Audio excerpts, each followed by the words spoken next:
എഫേസ്യ ലേഖനം 3 അധ്യായം 10-11 തിരുവചനങ്ങളിലെ സ്വർഗത്തിലെ വാഴ്ചകളും അധികാരങ്ങളും 2 ഭാഗം.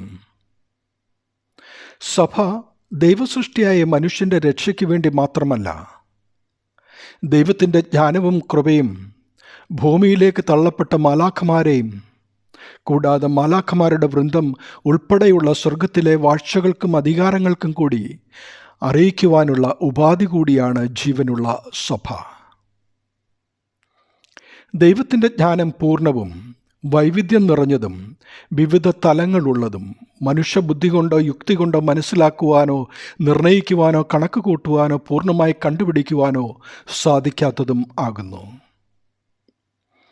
ക്രിസ്തീയ വിശ്വാസികൾ ഭാഗമായും വിവിധങ്ങളായും അവരവരുടെ ബുദ്ധിക്കും അറിവിനും പരിചയത്തിനും അനുഭവത്തിനും വിധേയരായി ദൈവത്തെ ആരാധിക്കുന്നുവെങ്കിലും എല്ലാവരും ക്രിസ്തുവിൽ ഒന്നായി തീർന്നവരും ദൈവത്തിൻ്റെ കൃപയും പരിജ്ഞാനവും പ്രാപിച്ച് ജീവിക്കുന്ന സാക്ഷിയായി ദൈവ സാദൃശ്യത്തിലായി തീരേണ്ടവരും അനാദി മുതലുള്ള ദൈവ തീരുമാനമനുസരിച്ച് ക്രിസ്തുവിൻ്റെ വരവിലൂടെ ആ പദവിയിലേക്ക് ആനയിക്കപ്പെട്ടവരുമാണ്.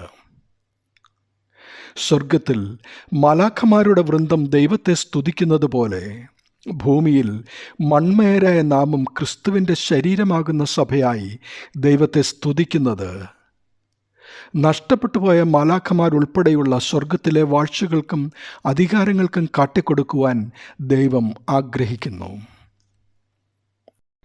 അതുകൊണ്ടാണ് അപ്പോസ്തലന്മാരും പ്രവാചകന്മാരും ക്രിസ്തുവിൻ്റെ ജീവനുള്ള ശരീരമാകുന്ന സഭയെ ദൈവസ്നേഹത്തിൽ ഒന്നായി ദൈവത്തിൻ്റെ പൂർണ്ണതയിലേക്ക് പണിയുവാൻ അഭിഷിക്തരായത്.